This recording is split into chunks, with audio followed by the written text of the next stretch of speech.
Okay, Kiramager, episode 9, the last of the single digits.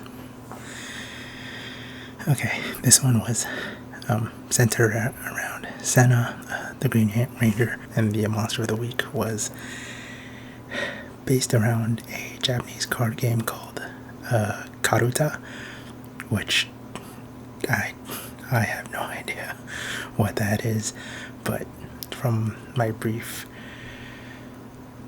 introduction to it in the episode, it's kind of like a memory reflex game. It's like a reader will read out verses from a poem, and then players will have to swipe away the corresponding card that has that verse. But something about it is like some verses will start off very similar, so then they had to be very careful not to hit the wrong one too fast, or they really had to listen out for the next verse. And they actually have a certain way and cadence of announcing or like presenting the verses. It was interesting. I don't think I've encountered a monster like that. I mean, or at least not specifically Karuta.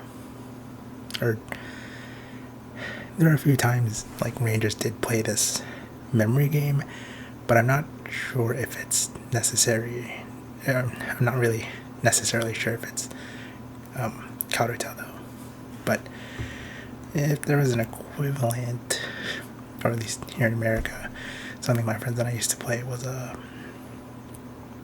either Pasoidos or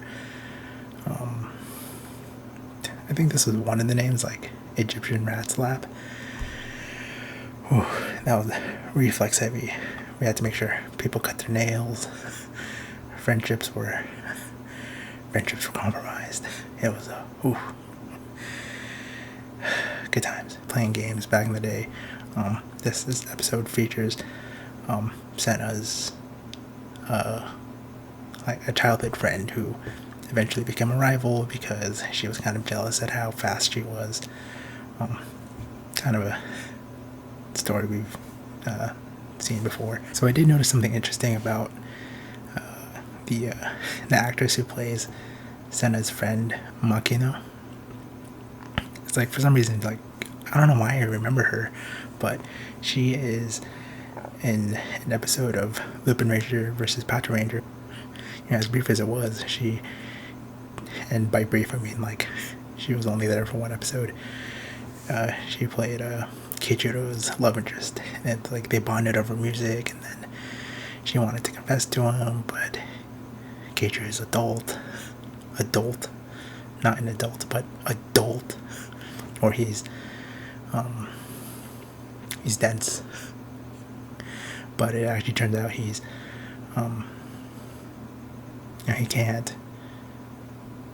he chooses not to fall in love because it distracts from the mission, or because then he won't be able to give her full attention, and it's stuff along those lines.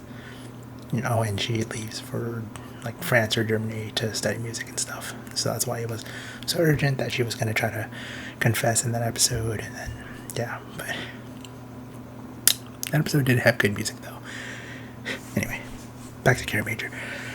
Something that kind of caught my eye, or I found interesting, is Juru brings her mech, Machine Maha, or Machine Mach. I'll just read the English name, Machine Mach, and they just go for a drive, and she kind of gets to talk and just vent her frustration. I mean, Juru's there too, but it's kind of nice that they kind of gave a small moment for her and her mech to kind of bond, while also figuring out the next story point. I mean, to be fair, Machine Mach didn't really say much, but it was nice that he was at least lending an ear just to be there for his partner. That was cool. in this episode, we see Senna pilot Machine Express. So that goes to show that Machine Express can be piloted by anyone, not just Juru. So I know that this isn't necessarily relevant to the episode, and I probably should have maybe tried to talk about this at another episode or earlier on, but apparently the episode names are supposed to be in reference to Japanese movies, so that's not something I'm going to be able to pick up on. I mean, I've seen some Japanese movies, but a lot of these seem like, staples, or like, maybe classics amongst, well, if they were classics amongst Japanese film media, they probably would have made worldwide. But like, this one is supposed to be okay. So for instance, This Is My Youthful Path of Karuta is supposed to be the translation of episode 9's name. And then, according to the wiki, the title of this episode is a reference to the film Arcadia of My Youth. It says here, it takes me to a Wikipedia page. Arcadia of My Youth is an anime film depicting the origin of Leiji Matsumoto's seminal character, Captain Harlock, which I have heard of that character before, but I've never seen the movie, so I don't know I don't know what it's about, what it could be alluding to, but I did kind of catch the next one. Apparently the next one is called The Girl Who Chases After Shigeru, and I kind of guessed right that it's supposed to be a reference to The Girl Who Leapt Through Time. But yeah, I wonder what they all mean, because yeah, I'm just kind of curious as to the significance, like why name it after a movie. Is it like Toei's big anniversary or something too, or I don't know. And then, if there's like relevance in what happened in the movie, and then it kind of alludes to what happens in the episode, I'm not gonna catch it. It'd be cool if I could, but I can't say that I will. But who knows? There's about 40 episodes left, so maybe I can at least catch one reference. I guess while I'm here, I might as well keep looking through.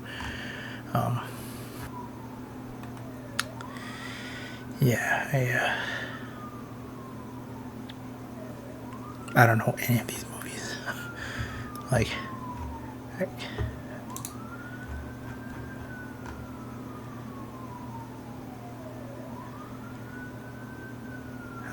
maybe it'll make sense later. Or, maybe they're all Toei productions and it's a big Toei anniversary year, or, maybe that's the big 45th anniversary of Super Sentai references that was supposed to be, I don't know. But, still got 40 episodes, so we'll see where it goes. Yeah, that's it.